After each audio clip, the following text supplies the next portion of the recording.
Hello and welcome to all my dear students. सभी प्यारे बच्चों का स्वागत है आपके थर्ड लेक्चर के अंदर। 11th क्लास के बच्चों, हम पढ़ रहे थे मोशन इन स्ट्रेट लाइन। तो प्यारे बच्चों, आई होप कि आपको जो फर्स्ट लेक्चर और सेकंड लेक्चर है वो आपको बिल्कुल अच्छे समझ में आए होंगे और आप साथ साथ नोट्स भी बना रहे होंगे।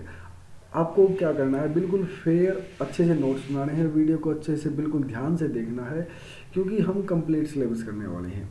बिल्कुल ध्यान रहे, अगर आपको समझ में कहीं से भी वीडियो नहीं आती है तो आप कमेंट करें, बताएं, ठीक है। और चैनल को सब्सक्राइब कर लें, अपने दोस्तों के साथ शेयर करें इसको, ताकि जो आगे जो वीडियोस हैं वो इसी तरह कंटिन्यू चलती रहें। तो प्यारे बच्चों, मोशन इन स्ट्रेट लाइन पढ़ने वाले हैं। लेक्चर नंबर 3 होगा आज। क्या होगा? लेक्चर नंबर आपका 3 होगा फिजिक्स का, 11th क्लास। तो प्यारे बच्चों, हम पढ़ रहे थे मोशन इन स्ट्रेट लाइन। क्या पढ़ रहे थे भाई उसमें?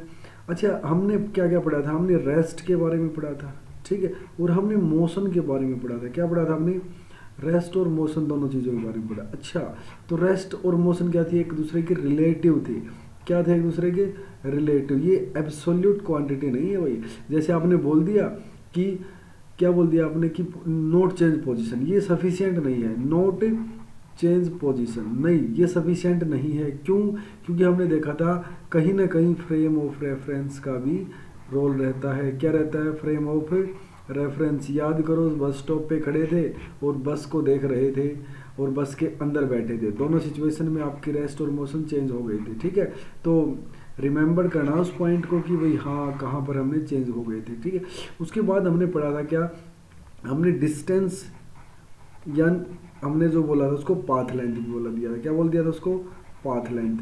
क्या बोल दिया था? डिस्टेंस या पाथ लेंथ। अच्छा जी, ये मामला है। तो इसमें क्या कहा था मैंने कहा था इसमें एक्चुअल पाथ, जो क्या होगा आपका एक्चुअल पाथ जो कवर करेंगे आप, वो क्या होगा आपकी? या तो पाथ लेंथ होगी या फिर आपकी क्या होगी? वो डिस्टेंस होगी। ध्यान रखना उसमें, या तो क्या होगी? वो पाथ लेंथ होगी या डिस्टेंस होगी।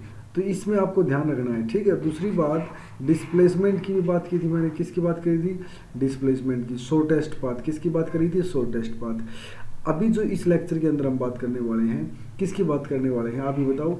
हम वहाँ बात करेंगे यूनिफॉर्म मोशन की बात करेंगे। और लास्ट टाइम मैंने आपको बताया था कि जो रेक्टिलिनियर, एक लास्ट वर्ड हमने पढ़ा था, रेक्टी प्लस लीनियर। अच्छा, तो रेक्टिलिनियर मतलब ये लाइन में हो, ठीक है। कौन सी लाइन में? स्ट्रेट लाइन में। अगर स्ट्रेट लाइन में ना हो तो आपने कहा था भाई या तो 1 डायमेंशन होगा, जो स्ट्रेट लाइन बोल दोगे। 2 डायमेंशन मैंने अच्छे से आपको एग्जांपल दे करके समझाया था और बिल्कुल आपको पिक्चोरियल व्यू भी दिखाया था। 2 डायमेंशन आपने देखा, एक चींटी ऐसे ऐसे ऐसे चलती जा रही थी। और एक आपने स्पेस का केस देखा था। किसका केस देखा था? स्पेस के अंदर। स्पेस के अंदर आपकी जो बी है, ठीक है, वो आपकी क्या कर रही थी? उड़ रही थी, ठीक है। तो वहाँ पर आपने देखा था तीनों डायमेंशंस के आपने क्लियरली देखा था कि भाई कैसे कैसे आप इसको शो कर रहे हैं। अभी जो हम देखने वाले हैं, अभी हम यूनिफॉर्म मोशन के बारे में करने वाले हैं। किसके बारे में? यूनिफॉर्म मोशन के बारे में। तो आपको ध्यान रहे कि यूनिफॉर्म नाम से ही, मतलब यूनिफॉर्म नाम से ही कुछ हमें देखा देखा लग रहा है। आप एक बात बताओ, किसी ऑब्जेक्ट को आपने स्ट्रेट लाइन में मूव करवाना है। किसमें? स्ट्रेट लाइन में मूव करवाना है। और वो ऑब्जेक्ट कवर करे, क्या कवर करे? Equal distance. देखो यहाँ पर इस पॉइंट को समझो, देखो इक्वल डिस्टेंस कवर कर रहा है, इस पॉइंट से लेकर के इस पॉइंट तक और इस पॉइंट से लेकर के इस पॉइंट, तीनों पॉइंट। लेकिन यहाँ पर कुछ एक चीज़ और दिखाई दे रही कि इक्वल डिस्टेंस कवर कर रहा है। किसमें? इक्वल टाइम में। अगर 1 सेकंड में वो 10 मीटर कर रहा है तो अगली 1 सेकंड में भी 10 मीटर कवर करेगा और वो अगली 1 सेकंड में भी 10 मीटर कवर करेगा, ऐसे चलता जाएगा। तो इसका मतलब ये समझ में आ गया। मैं सीधे साफ साफ कह सकता हूँ कि अगर आप इक्वल डिस्टेंस कवर कर रहे हो इक्वल टाइम में, equal distance in equal interval of time, तो then you have to say this motion is called uniform motion। अच्छा, बिल्कुल आसान सी बात है। देखो सीधी सी बात है, किसी ऑब्जेक्ट को मूव करवाया स्ट्रेट लाइन के अंदर और वो इक्वल डिस्टेंस कवर करेगा किसमें? इक्वल इंटरवल ऑफ टाइम में, तो उसको हम क्या बोलेंगे? यूनिफॉर्म मोशन बोलेंगे। किसमें? स्ट्रेट लाइन में। तो यूनिफॉर्म मोशन होगा किसमें? स्ट्रेट लाइन में। बिल्कुल अच्छे से आपने देखा, डायग्राम को आप अच्छे से देख लेना, समझ में आएगा। बिल्कुल ही बहुत ही अच्छा टॉपिक है, ठीक है। आगे देखते हैं यूनिफॉर्म मोशन।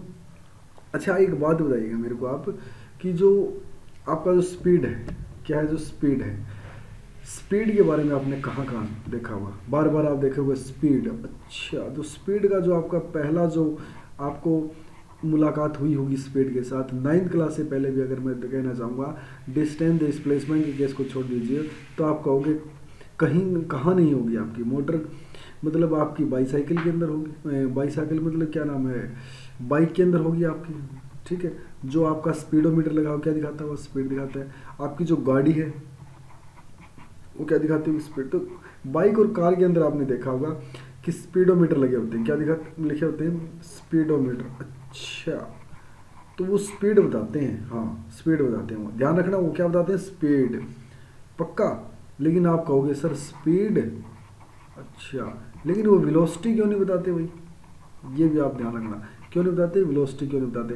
जो स्पीडोमीटर है स्पीड बताएगा, क्या उस स्पीडोमीटर के अंदर डायरेक्शन शो होती है, क्या आप चल रहे हो 80 की स्पीड पे, बताएगा आप 80 की स्पीड पे चल रहे हो, इस डायरेक्शन में चल रहे हो, नहीं सर, तो नहीं है, तो आप समझोगे कि स्पीडोमीटर केवल स्पीड बताएगा। अच्छा, तो स्पीडोमीटर स्पीड बताएगा, इसका मतलब ये हुआ कि वो डिस्टेंस की बात करेगा कहीं ना कहीं, और डिस्टेंस अपॉन टाइम की बात करेगा।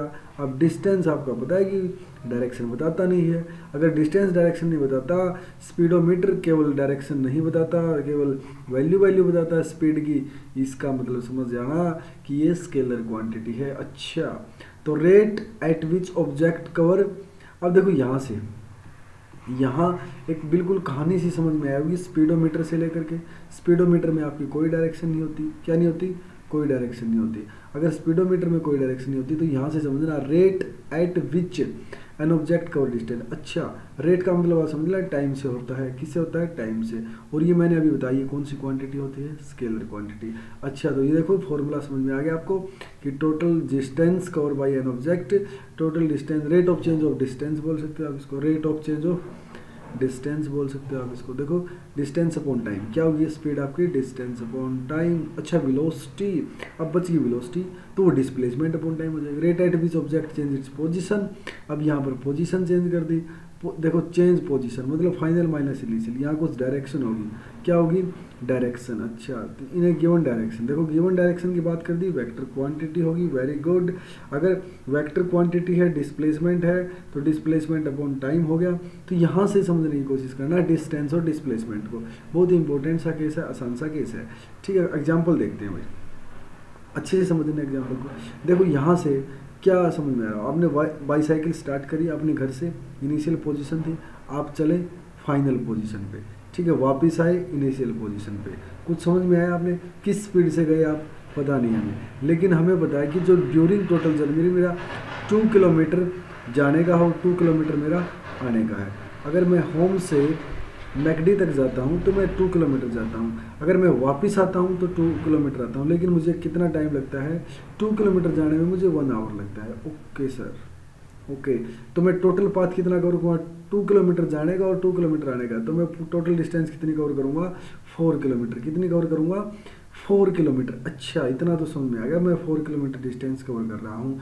इसके साथ साथ देखिए आप क्या कहोगे, तो डिस्प्लेसमेंट कहाँ है, अभी देखो फाइनल माइनस इनिशियल, डिस्प्लेसमेंट 0, तो यहाँ से आप तो अब स्पीड तो आप निकाल ही लिए होगे, कैसे स्पीड, कैसे, तो पाथ लेंथ कितनी 4, और टाइम कितना लग रहा है आपका 1 आवर। अच्छा, तो ये 4 किलोमीटर पर आवर हो गया। अगर वेलोसिटी की बात करें तो डिस्प्लेसमेंट अपॉन टाइम, और डिस्प्लेसमेंट तो आपका 0 है भाई, टाइम चाहे 1 हो, 0/1 क्या हो जाएगा, वेलोसिटी 0।